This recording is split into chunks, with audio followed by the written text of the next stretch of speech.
हरियाणा में विधानसभा चुनाव को अब ज्यादा समय नहीं बचा है।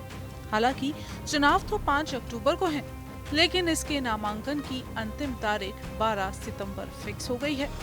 ऐसे में सभी पार्टियां धड़ाधड़ अपने उम्मीदवारों को चुनावी मैदान में उतार रही हैं, जहां एक और बीजेपी अभी तक अपनी पहली लिस्ट ही जारी कर पाई है, जिसमें 67 उम्मीदवारों के नाम शामिल हैं।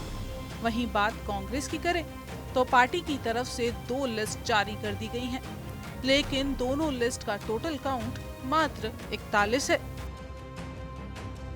बात पहले भाजपा की करें तो हरियाणा भाजपा में इस समय भगदड़ मची हुई है। आला कमान ने जैसे ही विधानसभा के 67 उम्मीदवारों की पहली लिस्ट जारी की, उसके बाद ताबड़तोड़ इस्तीफों का दौर शुरू हो गया। अब बगावत के डर से भाजपा की दूसरी लिस्ट लटक चुकी है। पहली सूची जारी होने के 3 दिन बाद दूसरी सूची जारी नहीं हो सकी है।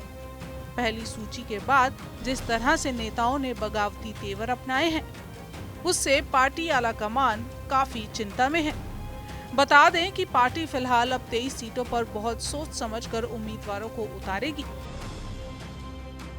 और अब बात कांग्रेस की करें तो कांग्रेस के 41 उम्मीदवारों की 2 सूचियां जारी करने के बाद 49 सीटों पर टिकट घोषित होने हैं। कांग्रेस का पेच आम आदमी पार्टी के साथ गठबंधन की मजबूरी के चलते नहीं अटका है, बल्कि यहाँ मामला फंसने का एक और बड़ा कारण सामने आ रहा है, और वो है पार्टी नेताओं की खेमाबंदी। इसमें कई सीटें ऐसी हैं जहां पर दावेदार तो बहुत ज्यादा हैं और अलग अलग खेमों से जुड़े हैं। इन सीटों पर हरियाणा कांग्रेस के दिग्गज नेता भूपेंद्र सिंह हुड्डा, कुमारी सैलजा और रणदीप सुरजेवाला अपने अपने नेताओं को टिकट दिलाने की जद्दोजहद में है, जिसके चलते मामला फंसा हुआ है।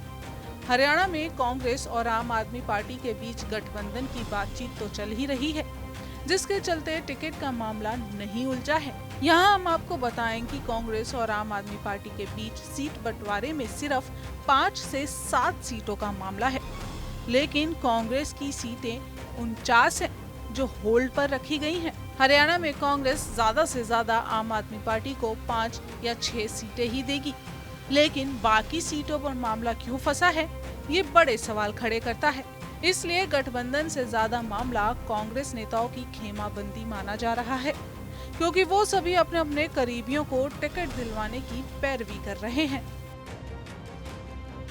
हरियाणा विधानसभा चुनाव में नामांकन के लिए सिर्फ 3 दिन का समय बाकी है, लेकिन राजनीतिक दलों ने सभी 90 सीटों पर अपने उम्मीदवारों की घोषणा अब तक नहीं की है।